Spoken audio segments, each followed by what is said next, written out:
Let me ask you something. What is trash? To most, trash is something that is not given a second thought. But that's the interesting thing about trash, is that to so many people, it could have different meanings. That's why the saying goes, one man's trash is another man's treasure. For me, I seek value in what the internet has deemed trash. And for me to find said value, I must go to where it all began. So this is Reiji Miyajima, and he's well known for his work on Rent-a-Girlfriend and a different anime that we'll talk about later. So the clip that you saw before was from a video called The Average Day in the Life of a Mangaka, before Reiji started doing other stuff. And at the time, people were excited to see the anime Rent-a-Girlfriend come out in July of 2020, which is pretty close to the time I actually started watching anime. So with my 5 years of experience, what do I have to say about Rent-a-Girlfriend? Literally the worst thing I've watched. Listen, I don't want to be like the 100th person that tells you why Rent-a-Girlfriend is bad, but come on. If there was one anime that I genuinely hate hearing the mere mention of, it's usually Jujutsu Kaisen. Actually, no, Rent-a-Girlfriend. Rent-a-Girlfriend is also like one of those shows that genuinely pisses me off just like hearing the name of it. I would say a decent amount. So if you're watching this video, then you're probably somewhat familiar with Rent-a-Girlfriend, and you've probably seen this panel, or that panel, or this panel. But before I actually start talking about Rent-a-Girlfriend, let me recap the first episode. Kazuya, aka anime's biggest punching bag, gets broken up with at the very beginning of the first episode. This unfortunately led to him renting out a girlfriend, which ended up being Chizuru. After a great first date, Kazuya finds out that everything Chizuru said was a facade, and so because of this, he rents her out again to call her out and creates one of the first of many awkward moments that Rent-a-Girlfriend is infamous for. So normally this is where they would cut off contact, but unfortunately, as fate would have it, Kazuya and Chizuru's grandparents are both best friends. And that leads to them doing the only logical thing and continuing to lie about their relationship. Oh, and by the way, Kazuya is still paying to rent her out. So you're saying that the main character was so incapable of getting a girlfriend he had to pay and rent one? Yeah, that sounds about right. Damn, that's really sad. Yeah.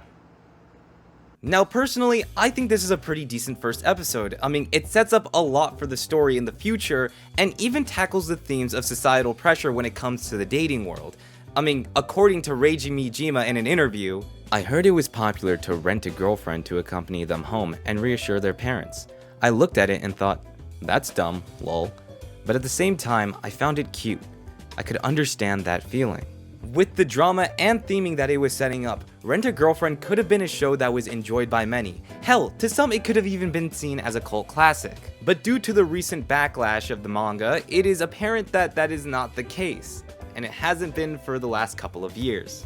So why is that? So the biggest complaint people have with Rent-a-Girlfriend is that it drags on for too long, which is a completely understandable statement once you realize that the manga chapter count is over 300, and there are multiple confessions just for Chizuru to end up saying no, which there's no way people think that Kazuya is not gonna get with Chizuru, because if they actually think that, then they don't know Reiji, because Reiji would never let his self-insert, yes, self-insert, lose Chizuru. But since most of the opinions I heard on Rent-a-Girlfriend were from other creators, I wanted to stop being a bot and form my own opinion. So I did the only logical thing and started streaming Rent-a-Girlfriend on my channel. And if you want to see whatever this is, then check out my VOD channel where I put all my streams after I'm done recording them. Now after watching Rent-a-Girlfriend, there's one thing that I really disliked about the show, which is Kazuya. But not in the way that you would think. Now as I said before, Kazuya is anime's biggest punching bag, and if I may add fuel to the fire, Alex Lee, the English voice actor, once said that due to certain scenes in Rent-a-Girlfriend, he tried to bomb the audition but ended up getting the role anyway, which is kind of funny.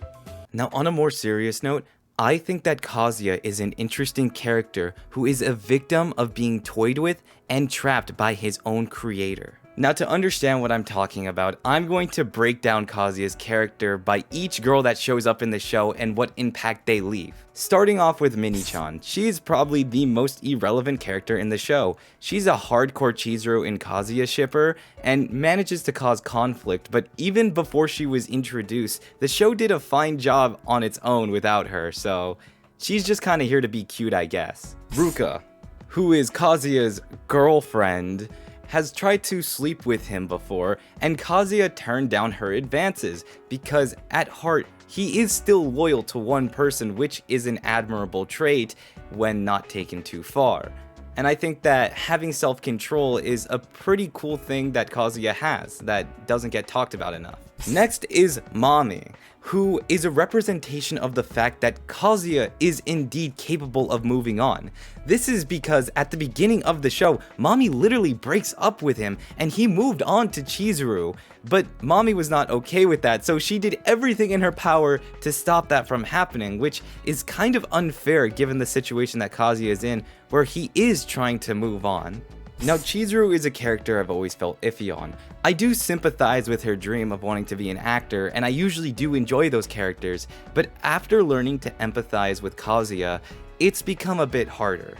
Now, like I said, Kazuya is indeed capable of moving on. In fact, this scene in Season 2, Episode 10 is a representation of that as well, because even though he was still in love with Chizuru, he was about to confess to all the lying he did to his grandma. But due to an unfortunate series of events, we get a call from the hospital thinking that Chizuru's grandma has passed, which ended up just being a fake-out death to cop out of Kazuya taking responsibility.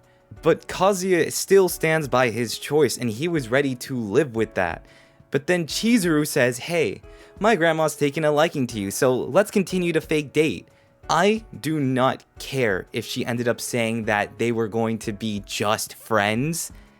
That's still giving this guy hope because he is relentlessly in love with Chizuru and she knows that, even if she lies to herself saying that he doesn't feel that way.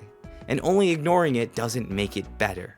But if you're ever curious to see what Kazuya is like when he isn't in a web of lies, look no further than Sumi, aka the best character in the show. Now, I don't normally involve myself in ships that often, and if I ever do, it's mainly just for the two main characters. But in this case, I love Sumi and Kazuya's relationship, cause it feels the most organic in the show.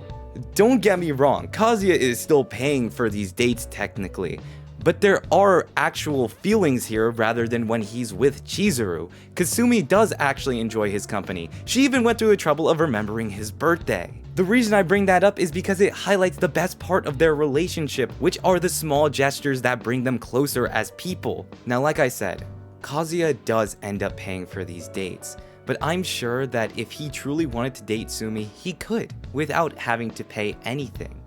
I mean, these feelings aren't fake at all. It's just that Kazuya is ultimately misguided. Everything I just mentioned are things that build on Kazuya's character, and a lot of people are quick to ignore it and go back to his love for Chizuru, which is completely unfair because I don't think his feelings are exactly uncommon. I mean, there's probably a lot of people that overcompensate by using money as a way to grab people's attention, and by making fun of it, we're not exactly solving the problem either. Another thing that gets Kazuya made fun of for a lot is his libido, which stems from his loneliness, which he ends up talking about in episode 11 of season 2. Sure, he never directly says this, but it doesn't take a lot to put 2 and 2 together. Listen, all I'm going to say is that it's not unrealistic that Kazuya tends to fantasize about the girl who lifted him up at his lowest point.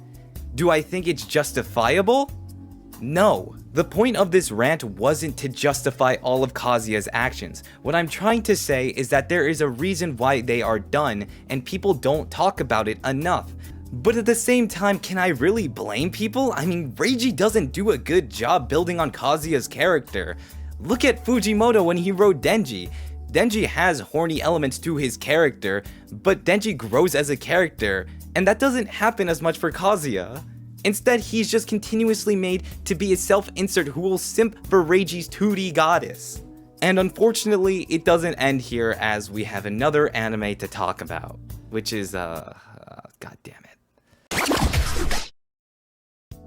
So I had always planned to make a Rent-A-Girlfriend video eventually, but I held off for a bit because I knew that there was another harem anime coming out last season that was also written by Reiji, where the main character Arata is in a harem with his adopted siblings. So you're telling me that you watch this anime with full knowledge that there's incest? I mean, the ending song was kind of fire. Whoa. I'm paying you by the hour! Now, to get a little sidetracked, around the time that I started watching Shoshimin, I also watched an anime that came out that season called Days with My Stepsister, which, shut up, I know the title, but I watched it because I thought it would be an interesting anime that would be a depiction of step-siblings coming together as a family since they were both alone for the longest time, and I thought that hopefully the dynamic wouldn't be weird. And as you can tell by my screen, it got a little weird. So the way that the Shiunji family starts off is that we get introduced to all these characters, and then eventually midway through, it's revealed that none of them are related, except for two siblings. The thing that made this interesting was that the emotions were actually there. I mean, everyone was questioning what their relationship would be like with their siblings. I mean, everything they knew was a lie. I thought this was rather interesting because the characters did actually question what their relationship with each other was. I mean, everything they knew was a lie. Eventually, Arata at the end of the first episode comes to the conclusion that even if not blood related, everyone he's known for his whole life is a sibling to him. Unfortunately, his sisters did not catch the memo. Instead of continuing to build on with the theme, instead we get this, and this, and this, and that's his twin. Whoa, hold on. I want to build on this for a second. So, meet Oka, aka Arata's twin. Out of everyone in the family, she is the most heartbroken by the reveal and feels betrayed that her own father would lie to her for this long and that the person that she loved as a mother is not actually her mother. Because she wants to get her feelings sorted out on whether or not she has a crush on her twin, she goes to the mountains in which her adopted father and mother fell in love. Oka ends up getting stuck, but luckily good guy Arata is there to save her and gives her a talk on why even if not blood related, they are still twins and that the memories they had in the past were not fake. And then Oka proceeds to hone in on the not blood related part. The anime also does this quintessential quintuplets-esque time skip, which essentially confirms that Arata does end up getting with one of his siblings. Funny enough, here's a clip of Reiji watching quintessential quintuplets in that video I brought up earlier. But yeah, it's obvious he's going the twins for the win route, which is a route that would make Mango Yokoyari bust a nut if she could. I mean, for the younger sisters, I guess it could be more understandable since sometimes younger sisters look for security and role models, and older brothers tend to fit that protector description, at least according to an incognito Google tab. Honestly, Arata's older sisters are not much better. I mean, there are times where his arm would touch her boob, and I would hope, hey, let's not make this weird. But unfortunately, that's not the anime I'm watching. There are moments where the characters develop, and I think to myself, hey, that's pretty cool, this is what I came for. And then there's scenes like the kiss scene, which you already know I had a ballpark with. And that's how the mangaka for Rent a Girlfriend made an incest harem anime. When did he leave?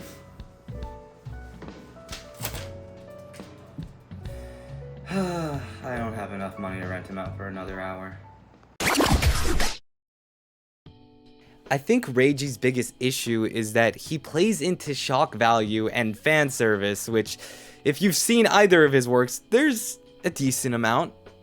Now, this doesn't necessarily kill his mangas, it's the fact that he writes things and sometimes it doesn't feel as if they're progressing a lot of the time, which is more evident in Rent a Girlfriend than it is in the Shiunji family. But there is a reason for this, as in an interview, Reiji once said that he takes a lot of inspiration from Western dramas. Now, the reason I point this out is because it is very much possible that Reiji noticed that in Hollywood, they tend to drag out a lot of their dramas for as long as they possibly can, which has led to Rent a Girlfriend running for a long time. Now, I don't regret watching either of these shows because although I would never want to rewatch them, the thing is, I was still able to learn something and challenge my brain by dissecting each piece of work made by this man. I mean, I think the biggest example is how I managed to find interest within Kazuya's character, or how I thought that the emotions within the Shiunji family was actually interesting, that I can't really say that it was a waste of my time.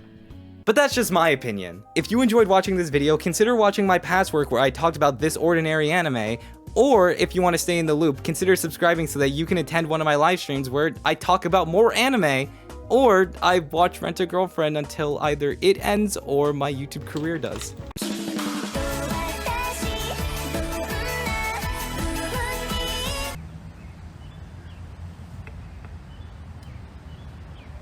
This skit is trash.